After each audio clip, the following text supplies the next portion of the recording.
The Bible Study Podcast, episode 623. Today, the Bible Study Podcast continues a study of the book of Nehemiah with Nehemiah chapter 3.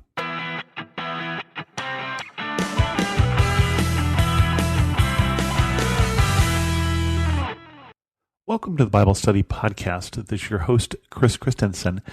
This is going to be another one of those chapters that has a lot of names before we move on and move the plot along, but we're going to start building the wall. You may remember that last chapter, Nehemiah came to Jerusalem, and in secret at night he went around to see what needed work, and then he brought to the people the plan to rebuild the wall, and they started the work.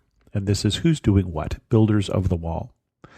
Eliashib the high priest and his fellow priests went to work and rebuilt the sheep gate. They dedicated it and set its doors in place, building as far as the Tower of the 100, which they dedicated, and as far as the Tower of Hananel.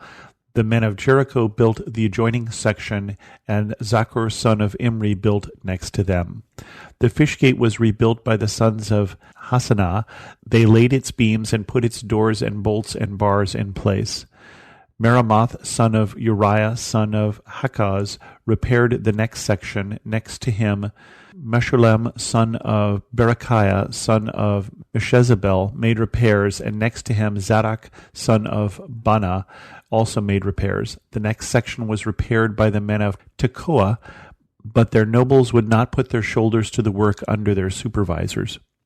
The Jeshanah gate was repaired by Joiada, son of Paseah, and Meshullam, son of Besodiah. They laid its beams and put its doors with their bolts and bars in place.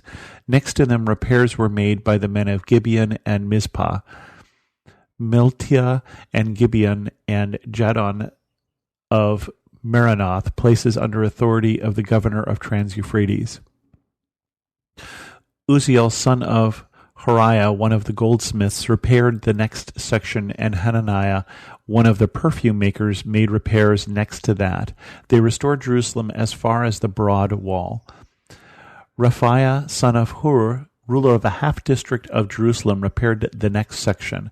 Adjoining this, Jediah, son of Harumaph, made repairs opposite his house, and Hattush, son of Hashabneiah, made repairs next to him. Malchijah, son of Harim, and Hashub, son of Pahath-Moab, repaired another section of the towers of the ovens. Shallun, son of Halohesh, ruler of the half-district of Jerusalem, repaired the next section with the help of his daughters. The valley gate was repaired by Hanun and the residents of Zanoah. They rebuilt it and put its doors with their bolts and bars in place. They also repaired 1,000 cubits of the wall as far as the dung gate. The dung gate was repaired by Malchijah, son of Rechab, ruler of the district of Beth Hakerem. He rebuilt it and put its doors with their bolts and bars in place. The foundation gate was repaired by Shallun, son of Kol-Hoseh, ruler of the district of Mizpah. He rebuilt it, roofing over it, and putting its doors and bolts and bars in place. He also repaired the wall of the pool of Siloam by the king's garden, as far as the steps going down from the city of David. Beyond him, Nehemiah, son of Azbuk, ruler of a half-district of Beth-zur, made repairs up to a point opposite the tombs of David, as far as the artificial pool and the houses of the heroes. Next to him, the repairs were made by the Levites under Rehum, son of Bani. Beside him, Hashabiah, ruler of the half-district of Kaliah, carried out repairs for his district. Next to him, the repairs were made by their fellow Levites under Benui, son of Henadad, ruler of the other half-district of Keilah. Next to him, Ezer, son of Jeshua, ruler of Mizpah, repaired another section from a point facing the ascent to the armory as far as the angle of the wall. Next to him, Baruch, son of Zabbai, zealously repaired another section from the angle to the entrance of the house of Eliashib the high priest. Next to him, Meremoth, the son of Uriah, son of Hakaz, repaired another section from the entrance of Eliashib's house to the end of it. The repairs next to him were made by the priests from the surrounding region. Beyond them, Benjamin and Hashub made repairs in front of their house, and next to them, Azariah, son of Maaseiah, the son of Ananiah, made repairs beside his house. Next to him, Binui, son of Henadad, repaired another section from Azariah's house to the angle and the corner, and Palal, son of Uzziah, worked opposite the angle and the tower projecting from the upper palace near the court of the guard. Next to him, Pedaiah, son of Parosh, and the temple servants living on the hill of Ophel made repairs up to a point opposite the water gate toward the east and the projecting tower. Next to them, the men of Tekoa repaired another section from the great projecting tower to the wall of Ophel. Above the horse gate, the priests made repair, each in front of his own house. Next to them, Zadok, son of Immer, made repairs opposite his house. Next to him, Shemaiah, son of Shechaniah, the guard at the east gate, made repairs. Next to him, Hananiah, son of Shelemiah, and Hanun, sixth son of Zalaph, repaired another section. Next to them, Meshullam, son of Berechiah, made repairs opposite his living quarters. Next to him, Malchijah, one of the goldsmiths, made repair as far as the house of the temple servants and the merchants opposite the inspection gate, and as far as the room above the corner, and between the rooms above the corner and the sheep gate, the goldsmiths and the merchants made repairs. So that's a lot of names, but there's some things that we can discern from this. One of the things is they have a plan. So they've taken the map of Jerusalem and they've already mapped out all the walls, or Nehemiah rather mapped out all the walls and what needed repairs and which gates needed to be rebuilt. And you'll notice that every time they mentioned a gate, we're resetting the doors and the bars and the bolts because all the gates have been torn off. They're probably sitting there someplace. Some of them may need to be replaced because they've been burned, but they're rebuilding and putting these back in place. But they had this plan. And so we know it's been written down here, but I'm pretty sure it was written down at the time.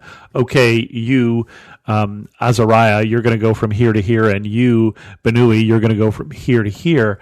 They probably volunteered for what sections they wanted because so many people are repairing right in front of their house, right? So they divided this up in a way that made sense, first of all.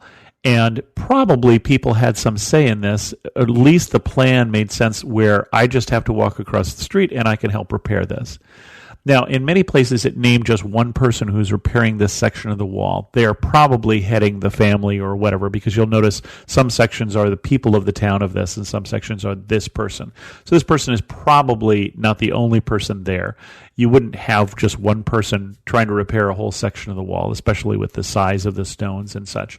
So that is probably the person in charge of that. So that's the first thing you would notice. The second thing is it's all happening at once. There's this amazing fury of activities. Now, remember, they have been back in Jerusalem now a whole generation. They've gone through a number of different kings in Persia during this time. The work has been held up because there were rumors that they were going to rebel against things way back years ago. But when Nehemiah gets there, the work starts at this furious pace where everybody's working on everything. So we see the value of the leadership of Nehemiah in this, because they could have started this work 40 years ago. They could have started this work last year. They could have started this work last week. And suddenly they go from not making any visible progress from what we were being told. The gates are still torn off. I mean, that would be one of the things you would start with, to everybody's working on everything everywhere. And it really does show us the value of a vision and the value of leadership. Because Nehemiah comes back with this determination that we're going to do something and this is what we're going to do. And the people respond to that. The people respond to leadership. There's apparently been a lacking in leadership that has not moved this progress forward. The other thing that is interesting to note is it doesn't say, Shadun, the wall builder, is doing this section, and so-and-so Azbuk, the wall builder, is doing this, or so-and-so, the mason, is doing this. We've got goldsmiths, we've got priests, we've got a whole section of people who were involved in this great effort outside their normal skill set, outside of and in addition to what they normally do. So they're making perfume during the day and they're building the wall later in the afternoon or whatever time they're doing it. They're building the wall during the day and making their gold at night or whatever they're still doing to make a living. This is a great work in the sense that so many people are doing it, and they're doing this as a community. And one of the other things that's interesting about this is it shows how much an enabled and led community with a vision can accomplish in a relatively short period of time. And it makes me wonder what leadership we need, what vision we need, and what great work we might have to accomplish. Oh, and the other thing that was interesting was a couple of things. One is apparently they're nobles. Now, you and I have been going through some of the Old Testament histories, and you may have noticed that there is no time where God sets up nobility in Israel and says, you are more important to me than you are. So that's clearly something that they did. I'm related to King David and therefore I'm a nobility. Okay, well, maybe. But then we get this section here that so-and-so, we don't really want to work for you because we're nobles. What that really says is we don't really want to work for you because we're better than you. And notice that I love the fact that 2,500 years later, that got written down. We remember what you said, basically, and how you think you're all that. And that is not necessarily the way I want to be remembered, and that's probably not the way you want to be remembered. But that is part of this story. Versus, for instance, Baruch, the son of Zebai, who zealously repaired another section of the wall. He didn't just repair the section. This is somebody who jumped all in it, and that also is remembered 2,500 years later. What will we be remembered for? With that, we're going to end this episode of the Bible Study Podcast. If you have any questions, send an email to host@thebiblestudypodcast.com, or better yet, leave a comment on this episode at thebiblestudypodcast.com. And thanks so much for listening.